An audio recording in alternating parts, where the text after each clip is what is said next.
प्रिय छात्रों, आज हम वीडियो बना रहे हैं 12 नंबर पर। आज तक आपके पास 11 नंबर तक के वीडियो पहुंच चुके होंगे या पहुंच जाएंगे। 12वें नंबर का यह वीडियो है हमारा कक्षा 10 का संस्कृत का।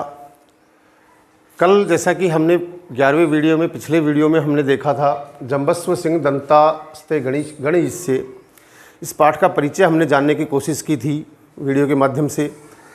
देखिए बेटा, आज इस पाठ को हम थोड़ा गहराई से पढ़ते हैं। नाटक का भाग है, तो थोड़ा आप जब भी इस वीडियो को देखें तो आपके पास पाठ्य पुस्तक होगी तो आप बहुत ही आसानी से समझ पाएंगे, क्योंकि इतना समय हमारे पास नहीं है कि आपको पूरा बोर्ड पे लिख के हम एक एक लाइन का अनुवाद कराएं, क्योंकि भाषा का विषय है। और भाषा के विषय में तो जब तक आप शब्दों पर गौर नहीं करेंगे, जब तक आप शब्दों को नहीं देखेंगे अनुवाद के तहत, तब तक हमारा जो है अनुवाद क्लियर नहीं हो पाएगा। ठीक है, तो शुरू करते हैं। पाठ का नाम आपको मैंने कल भी बताया था, जंबस्व सिंह, कि वो बालक सरोदमन जो है दुष्यंत का पुत्र जो आश्रम में रह रहा है, वो एक छोटे से सिंह शावक के साथ, छोटे से शेर के बच्चे के साथ आश्रम में कीड़ा कर रहा है, खेल रहा है, खेलने की कोशिश कर रहा है। तो वहाँ खेलते खेलते वो उस सिंह के बच्चे को पकड़ता है और पकड़ करके कहता है शेर के उस बच्चे को कि हे जंबस्व सिंह, हे सिंह क्या करो, जंभस्व अर्थात मुख को खोलो, दंतः ते तुम्हारे दांतों को गण इससे गिनूंगा, तुम्हारे दांतों को क्या करूँगा, गणना करूँगा, गिनती करूँगा। ऐसी हिमाकत वो बच्चा कर रहा है। तो उसी अंश को लेकर ये पाठ लिखा गया है, तो थोड़ा सा देखिए ध्यान से, क्योंकि नाटक का पाठ है। तो सबसे पहले शब्द आया नेपथ्य। नेपथ्य, नेपथ्य कहते हैं नाटक का जब पर्दा उठता है या पर्दे के पीछे। नेपथ्य शब्द का अर्थ होता है पर्दा। ठीक है, तो पर्दे के पीछे से आवाज़ आ रही है। इधर पर्दे के उस एक तरफ जो है दुष्यंत है जो विश्राम कर रहा है मारीची ऋषि के आश्रम में। ठीक है ना बेटा, और दूसरी तरफ से आवाज़ आ रही है कि माँ खलु चापलम कुरु। कुछ लोगों की आवाज़ आ रही है कि माँ यानी मत करो, खलु यानी निश्चय ही, चापलम यानी चंचलता। जैसे छोटे बच्चे को अपन नहीं कहते हैं बेटा चंचलता मत करो, ऐसे ही कोई पीछे से, पर्दे के पीछे कोई आवाज़ आ रही है कि हे पुत्र चंचलता मत करो। ठीक है, कथम किस प्रकार से, एव आत्मन है प्रकृति, किस प्रकार से, एव यानी ही, आत्मन यानी स्वयं की, अपनी, प्रकृति यानी स्वभाव कर रहे हो। प्रकृति का अर्थ हो जाएगा यहाँ पर प्रकृतिम यानी स्वभाव, यानी अपने स्वभाव के कारण कैसे कर रहे हो। तो ये लाइन फिर देख लीजिए कि किसी की आवाज़ आई कि हे पुत्र चंचलता मत करो, अपने स्वभाव के अनुसार क्यों कर रहे हो। ठीक है, फिर राजा जो है, जो राजा, जब भी राजा आएगा इसमें तो आपको देखना राजा कौन था, दुष्यंत। कर्णम दत्वा, वो कान लगाकर सुनता है। जैसे अपन किसी दूसरी साइड से हमारे पास आवाज़ आ रही हो तो हम कान लगाकर सुनने की कोशिश करते हैं ना, तो वैसे ही राजा कर्णम दत्वा यानी कान लगाता है और क्या करता है, ए भूमिम इयम अविनियस्य, ए भूमिम इयम अविनियस्य।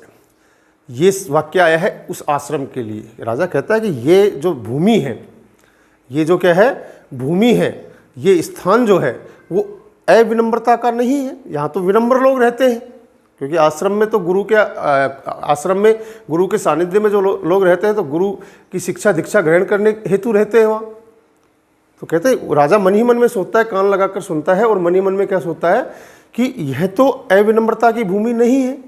ठीक है, आगे देखिए, को नु खलु ऐसे है, को नु खलु ऐसे, एक शब्द आया खलवेश, खलवेश, संधि विच्छेद करेंगे बेटा, खलु प्लस ऐसे। ठीक है, यहाँ पर वह खत्म हो गया, ऊ आ गया, ऊ के स्थान पर वह कहाँ पर आता है ये हमें दिमाग लगाना पड़ेगा। तो ऊ के स्थान पर वह, एक ही संधि है हमारी, कौन सी, इको यणची, इक के स्थान पर यण आदेश। ठीक है, यण संधि है। खलु यानी निश्चय अर्थ में आता है, ऐसे यानी यह है पुल्लिंग के लिए, कि को नु खलु ऐसे निषिद्धते, यानी कौन है जो निश्चित रूप से या निश्चय ही, ऐसे यानी इसे, निषिद्धते यानी रोक रहा है, कौन है जो इसे रोक रहा है। शब्द अनुसारेण, शब्द के अनुसार, अवलोक्य, देख करके, जहाँ से आवाज़ आ रही है उधर देख करके, सविस्मयम, आश्चर्यचकित होकर, सविस्मयम, आश्चर्यचकित होकर, अहि, अरे, को नु खलु अयम अनुबध्यमाने तपस्विनीभ्याम अबाल सत्वो बाले। अबाल सत्वो शब्द को देखो बेटा, अबाल सत्वों का अर्थ हो जाएगा असाधारण शक्ति से युक्त, असाधारण शक्ति से युक्त बाल यानी बालक को, तपस्विनीभ्याम द्विवचन में है, तपस्विनीभ्याम यानी तृतीया का द्विवचन, अर्थात तपस्वियों की द्वारा, तपस्विनियों के द्वारा इस असाधारण शक्ति से युक्त बालक को अनुबध्यमाने यानी रोका जा रहा है। अरे निश्चित ही यह इन तपस्वियों के द्वारा, तपस्विनियों के द्वारा इस छोटे से बच्चे को जो असाधारण शक्ति से युक्त है उसे क्यों रोका जा रहा है, ऐसा उसके मन में प्रश्न आया। देखिए प्रश्नवाचक शब्द लगा है। और फिर वो दृश्य देखता है। आगे का दृश्य देखने की कोशिश कीजिए आप भी नाटक का, कि एक छोटा सा सिंह का बच्चा है और वो उस बालक सर्वदमन उसे खींचने की कोशिश कर रहा है। और वो किस परिस्थिति में है, उस सिंह के बच्चे की परिस्थिति को देखिए कि एक छोटे बच्चे को जब उसकी माँ अगर स्तनपान करा रही हो, दूध पिला रही हो, और उसे जब हम हटाने की कोशिश करें तो वो कितना रुष्ट होता है, कितना रोने लगता है वो बच्चा। वही हाल यहाँ है। शेरनी जो है अपने छोटे शावक को स्तनपान करा रही है, दूध पिला रही है, और ऐसी परिस्थिति में कोई बच्चा जाकर के उस सिंह के बच्चे को अपनी माँ से अलग कर रहा है, तो उस परिस्थिति में देखिए आप क्या होता है। श्लोक दिया है कि अर्ध पीत स्तनम मातुर अमर्द क्लिष्ट केसरम। अर्ध पीत स्तनम अर्थात जिसने अपनी माँ का आधा दूध पी लिया है, जिसने अपनी माता का आधा दूध पी चुका है, और मातुर यानी माता का, अधर्म क्लिष्ट केसरम, और केसरम यानी केसों को, बालों को, क्लिष्ट यानी खींच रहा है, बालों को पकड़ करके खींच रहा है।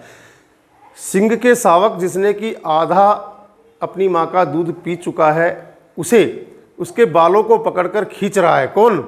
प्रक्रीडितुम। प्रक्रीडितुम का अर्थ होता है खेलने के लिए।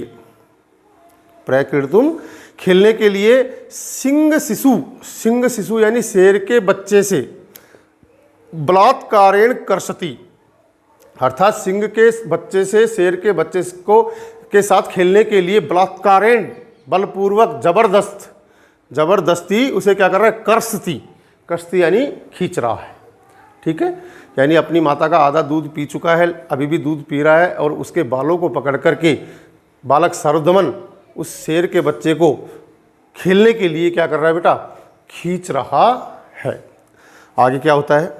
बाला यानी बालक कहता है, जंभस्व सिंह, उस समय कहता है जब वो खींच रहा है तो उस समय ये वाक्य कहता है जो पाठ का नाम दिया है कि हे सिंह, क्या करो? मुख को खोलो, मैं तुम्हारा क्या करूँगा? तुम्हारे दांतों को गण से दांतों को गिनूंगा। ठीक है, उसके बाद देखिए प्रथमा। प्रथमा का मतलब है यहाँ पर दो तपस्विनी है जो आश्रम में रहती है, गुरुकुल में। वो उनमें से पहली तपस्विनी जो है वो कहती है उस बच्चे को, क्या कहती है? अविनीत, हे अविनम्र, हे अविनम्र, किम न अपत्यानि विशेषाणि सत्वानि विप्रकरोषि। क्यों? अपत्यानि यानी संतान के समान। अपत्य जो शब्द है वो संतान के लिए आता है, विशेषाणि यानी समान। क्यों संतान के समान सत्वानि जीव पर विप्रकरोषि अर्थात जीव को परेशान कर रहे हो। पहले तपस्विनी उस बच्चे को रोकती है, हे बच्चे, हे बालक, क्यों अविनम्र के समान इस छोटे से जीव को तुम क्या कर रहे हो? परेशान कर रहे हो, और वो भी कैसा है? जो हमारी संतान के समान है। ठीक है, हंत, हाय, वर्धते ते सरम्भ है, हाय तुम्हारा क्रोध तो बढ़ रहा है।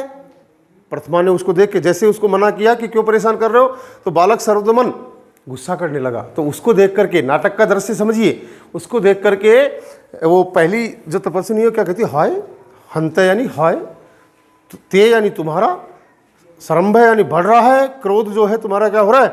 बढ़ रहा है। स्थाने खलु ऋषि जनेन, इस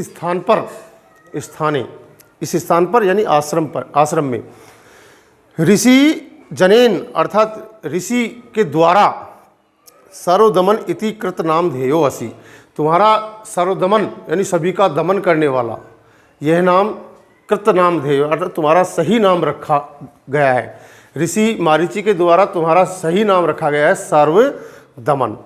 फिर द्वितीया कहती है एषः खलु केसरणी, दूसरी भी बेचारी उसको समझा रही है, एषः खलु केसरणी अर्थात यह शेरनी, निश्चित रूप से यह शेरनी क्या करेगी, त्वं लंघयिष्यति अर्थात तुम्हें क्या करेगी, तुम पर आक्रमण करेगी, लंघयिष्यति तुम पर आक्रमण करेगी, यदि तस्या पुत्रकम न मुंचसी, यदि उसके पुत्र को नहीं छोड़ते हो।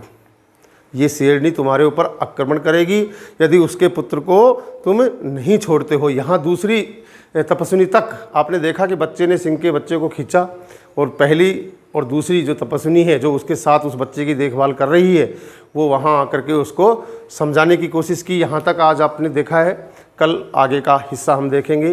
धन्यवाद।